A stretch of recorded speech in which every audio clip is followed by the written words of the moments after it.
জামাই শ্বশুর বাড়িতে গেলে শাশুড়ি মা চিন্তা করে জামাইকে কখন কি খেতে দেবে, আর আমরা মেয়েরা যখন শ্বশুর বাড়িতে আসি শাশুড়ি মা এটা চিন্তা করে বউকে কখন কোন সময়ে কোন কাজটা করানো যায়। বাপের বাড়িতে অনেক দিন অনেক আনন্দ মজার সাথে কিন্তু কাটিয়ে দিয়েছি, আর এখন শ্বশুর বাড়িতে এসে দেখো নিজের কাজে কিন্তু লেগে পড়েছি। তো শুভ সকাল আমার প্রিয় বন্ধুরা। কোচবিহার জেলার ছোট্ট একটা গ্রাম থেকে আমি কৃষ্ণা, আমার ব্লগ চ্যানেলে তোমাদেরকে অনেক অনেক স্বাগত আর আমার অনেক অনেক ভালোবাসা। তোমরা যে যেখান থেকেই আমার ভিডিওটা দেখছো আশা করছি প্রত্যেককেই ভালো আছো, সুস্থ আছো, আমরাও ভালো আছি। আজকের ভিডিওটা আশা করছি তোমাদের অনেক অনেক ভালো লাগবে, তাই বন্ধুরা তোমাদের কাছে অনুরোধ রইল সম্পূর্ণ ভিডিওটি দেখার জন্য, স্কিপ না করে। জানো তো জীবনে আর কিছু চাই না, মাঝে সাঝে একটু ওই হঠাৎ মঠাৎ ওই বাপের বাড়িতে যাওয়া বা এখানে সেখানে একটু ঘুরতে যাওয়া, বাচ্চার সঙ্গে একটু সময় কাটানো, নিজের জীবনটা যাতে এইভাবেই চলে যায় আর বেশি চাই না। তো যাই হোক, ওই কটা দিন খুব ভালোই কিন্তু আনন্দের সাথে কিন্তু কাটিয়ে দিয়েছি। তবে একজন তোমরা কমেন্ট করেছিলে না যে বাড়িতে গিয়ে তোমার দেখবে কিছুদিন একদমই ভালো লাগবে না। সত্যি তাই গো, বাড়িতে এসে কিছুদিন একদমই ভালো লাগছে না আমার। আমি কিন্তু বাড়িতে 2 দিন হয়ে গেলাম, তবে যেদিন এসছিলাম তার পরের দিনের ভিডিওটা কিন্তু আমি তোমাদের সাথে শেয়ার করতে পারিনি, কারণ হচ্ছে সেদিন আমার অনেক অনেক কাজ ছিল। সেই কাজগুলো করতে করতে হচ্ছে আমার সময় চলে যায়, আর সেই কাজের মধ্যে হচ্ছে ভিডিও করা আমার পক্ষে সম্ভব হচ্ছিল না। আর বুঝতেই পারছো, ট্রেনের থেকে নেমে এসে এমনি মাথাটা একটু ঘোরাচ্ছিল আমার, আর তার মধ্যে আবার ভিডিও করা, সংসারের কাজ করা একটু চাপের হয়ে যাচ্ছিল। তো সেই কারণে একটা দিন আমি গ্যাপ নিয়েছি। যেদিন আমি জয়পুরে যাই সেদিন হচ্ছে ট্রেনের থেকে নেমে হচ্ছে আমার তো কিচ্ছু করতে হয়নি। প্রত্যেক মেয়েদেরই কিন্তু তাই হয়, বাপের বাড়িতে গেলে তাদের আর কিচ্ছু করতে হয় না, কারণ ওখানে হচ্ছে মা আছে। মা হচ্ছে সব কিছু করে দিয়েছিল, ভাত অবধি আমাকে এনে দিয়েছিল। তবে শ্বশুর বাড়িতে কিন্তু একদমই উল্টোটা হয়, তোমরা যতই ক্লান্তভাবে আসো না কেন তোমার কাজ তোমাকে নিজেই করতে হবে, তাই তো? আর একটুখানি যদি করেও দেয় তাহলে আবার 2 কথা শুনিয়েও দেবে। সত্যি কথা বলতে বাড়ির বউদের দুঃখ কষ্ট কেউই বুঝতে চায় না, এটাই কিন্তু বাস্তব। তো যাই হোক, সকালবেলা উঠে হচ্ছে দেখো উঠোনটা ঝাড় দিয়ে দিয়েছি পরিষ্কার করে, তারপরে হচ্ছে আমি কিন্তু বাসনও মাজা শুরু করে দিয়েছি। ট্রেনের থেকে নেমে তারপরের দিন হচ্ছে আমি কিন্তু ঘরগুলো লেপে নিয়েছিলাম, কারণ ঘরগুলোর অবস্থা একদমই বাজে হয়েছিল। তো ঘরগুলো যদি না লেপি তাহলে আবার ওখানে খাওয়া দাওয়া করা খুবই অসুবিধে হয়ে যাবে। তো সেই কারণে হচ্ছে ঘরগুলো আমি লেপে নিয়েছি কালকেই। আর হচ্ছে তোমার রান্নাঘরের যা বাসন ছিল সমস্ত বাসন বের করে হচ্ছে কিন্তু সমস্ত বাসন মেজে নিয়েছি। আর হচ্ছে তোমার গ্যাসের চুলাটা, গ্যাসের নিচের টেবিলটা একদম বাজে অবস্থায় ছিল, তো সেই সব হচ্ছে আমি কিন্তু একদিনে পরিষ্কার করে নিয়েছি।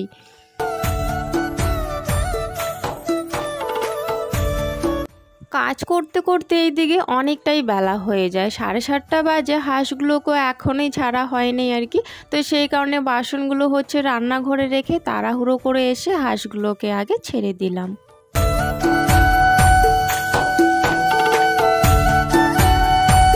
তিনটে হাঁস, একটা কিন্তু ডিম দিয়েছে দেখো। আমি যদিও বা ডিম খাই না, তবে প্রীতম প্রীতি ওরা খায়, তো নিয়ে রাখবো, ভালো করে ধুয়ে রাখতে হবে। এই যে একটাই ডিম দিয়েছে, ভালো করে ধুতে হবে এটা, তা নাহলে রাখা যাবে না। হাঁসের যে একটা গন্ধ থাকে সেই গন্ধটাই আমার ভালো লাগে না, সেই কারণে হচ্ছে আমি কিন্তু হাঁসের ডিম খাই না।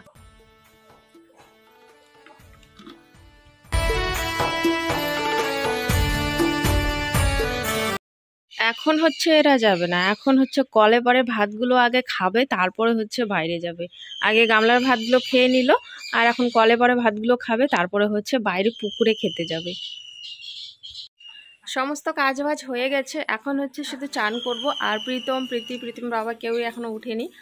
আমার কাজ বাজ এদিকে হয়ে গেছে, আর এখন শুধু হচ্ছে আমি চানটা করে নেব। চানটা করে হচ্ছে ঠাকুর দিয়ে রান্নাঘরে ঢুকবো, কারণ ভাত বসাতে হবে। আর ট্রেনের খাওয়া তো একদমই ভালো না, মানে ট্রেনে আসতে 2 দিনে আমার আর কি অবস্থা শেষ হয়ে গেছে, একদম ওখানকার খাওয়ার ভালো না।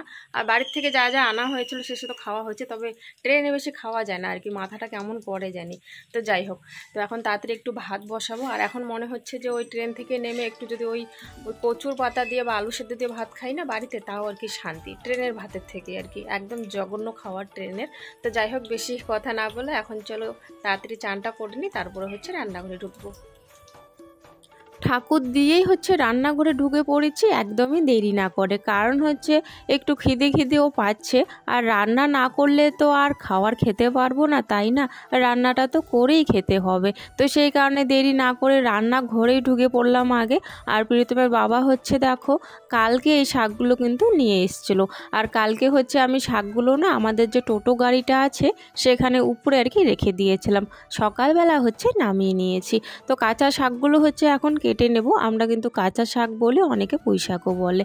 তো যাই হোক, তো এগুলো হচ্ছে এখন কেটে নেব। এইগুলোর হচ্ছে একটা নিরামিষ তরকারি করব, আর হচ্ছে মুসুর ডাল করব।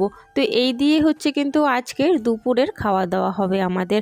আর সাথে কিন্তু মা একটু আসার সময় একটা ছোট বয়াম, আচারের ডাব্বার আর কি বয়াম কিনে দিয়েছিল, তো সেই আচারগুলোও আছে। তো ওই সাথে আর কি একটুখানি করে আচারও নিয়ে নেব দুপুরবেলা খাওয়ার সময়। অনেক দিন ধরে হচ্ছে উনুনটা জ্বালানো হচ্ছে না, নিচে একদম আর কি বালু বালু হয়েছিল, মাটি মাটি, আর কিছু ছাই ছিল, তো সেই ছাইগুলোও ছিল, সেই কারণে না জ্বলতে চাইছিল না। তো অনেকক্ষণ সময় নিয়ে হচ্ছে আমি কিন্তু উনুনটা জ্বালিয়েছি, তবে সেরকম ছাই ছিল না, একটুখানি ছাই আমি ফেলেও দিয়েছি, কিছু ছাই আবার রয়ে গিয়েছে।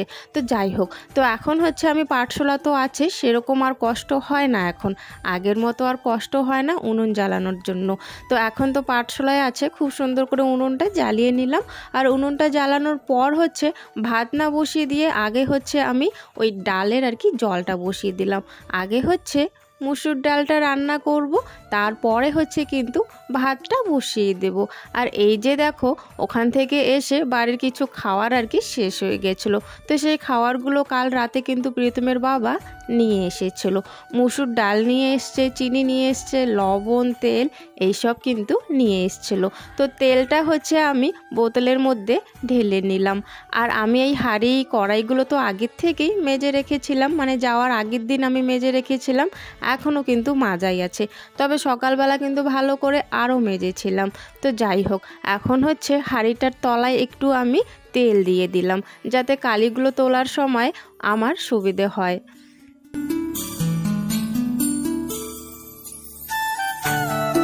আর ওইদিকে হচ্ছে প্রীতমের বাবা এই যে কাপড়টার মধ্যে একটু তেল চাইছিল, কারণ হচ্ছে প্রীতমের বাবা কাঁঠালের ডাল কয়টা কেটেছিল না, তো ওর হাতে পায়ে হচ্ছে আঠা ভরে গেছে, তো আঠাগুলো তোলার জন্য হচ্ছে তেলের ব্যবহার করতে হবে। তো সেই কারণে হচ্ছে আমার কাছে ওই কাপড়টার মধ্যে একটু তেল নিয়ে নিল, আর তেল দিয়ে হচ্ছে আটাগুলো কিন্তু ভালো করে উঠে গেছিলো। তো যাই হোক, এইদিকে আবার আমি বাইরে এসে শাকগুলো আমার ধুয়ে নিলাম, শাকগুলো বসিয়ে দিয়েছি, প্রীতমের বাবা এসে একটু লাড়াচাড়া করছিল। আমাদের হচ্ছে 3টে ব্যাগ কিন্তু গোছানো হয়ে গেছে, তবে কিছু কিছু জামা কাপড় দেখো এখনও বিছানার মধ্যে রয়ে গেছে। এগুলো হচ্ছে নতুন জামা কাপড়, যেগুলো হচ্ছে প্রীতিকে ওর দিদা দিয়েছিল। তো সেই জামা কাপড়গুলো অনেকে দেখছিল, সেই কারণে ওইগুলো আর রাখা হয়নি, তবে আজকে আবারও ঢুকিয়ে রাখলাম। তোমাদেরকেও একদিন দেখাবো যে কি কি দিয়েছে মা ওখান থেকে।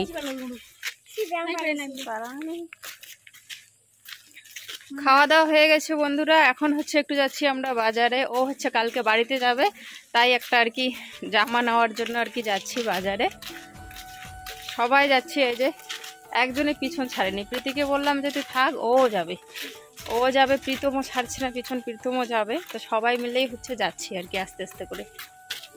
এইদিকে হচ্ছে আমাদের জামা নেওয়া শেষ হয়ে গেছে, ওদেরকে বললাম কি খাবি তোরা, মোমো খাবি নাকি ফুচকা খাবি, তো ওরা নাকি ফুচকার দোকানে যে ওই চুরমুর নাকি কি বলে ওই সব খাবে। তো সেই কারণে 3জনে হচ্ছে 1 প্লেট করে নিয়ে নিয়েছে, আর আমিও হচ্ছে কিন্তু একটুখানি এখানে ফুচকা খেয়ে নিয়েছিলাম।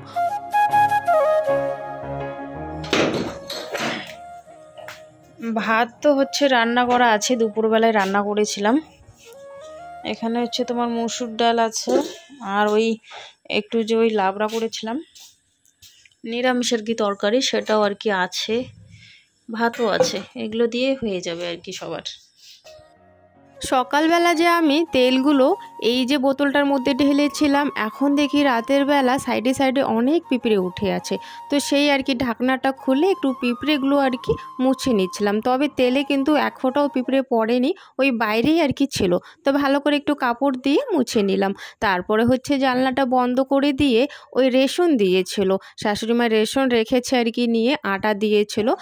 খেয়েওছে আর কি কিছু প্যাকেট, অতগুলো তো আর খেতে পারবে না, তো ব্যাগেই পড়েছিল। আর ব্যাগে থাকলে না ওরকম করে না ওই যে তোমার ইঁদুরে কেটে নেয়, আর হচ্ছে তোমার ওই আটশোলাগুলো যে আছে সেগুলো আবার কেটে নেয় প্যাকেটগুলো, তখন আবার খেতে ইচ্ছে করে না আটাগুলো। তো সেই কারণে ভাবছি যে না, ব্যাগে ওরকম করে রাখা যাবে না, জায়গা মতো ভালো করে রাখতে হবে। তা না হলে এই আটাগুলো নষ্ট হয়ে গেলে আগামীকাল আমরা আটা আর কি রুটি খেতে পাবো না আটার আর কি।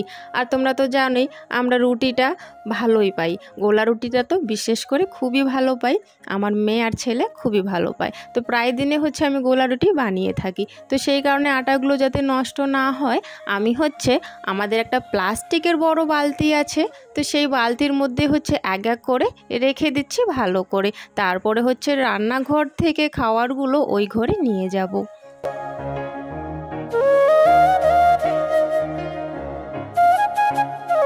এই যে এক প্যাকেটটা দেখো, এই প্যাকেটটা কিন্তু নষ্ট হয়ে গেছে, তেল ছোড়া আছে না, তেল ছোড়া হচ্ছে খেয়ে নিয়েছে। তো যাই হোক, এই প্যাকেটটা আমি আলাদা করে রাখবো, সেই কারণে আর বালতিতে ভরলাম না।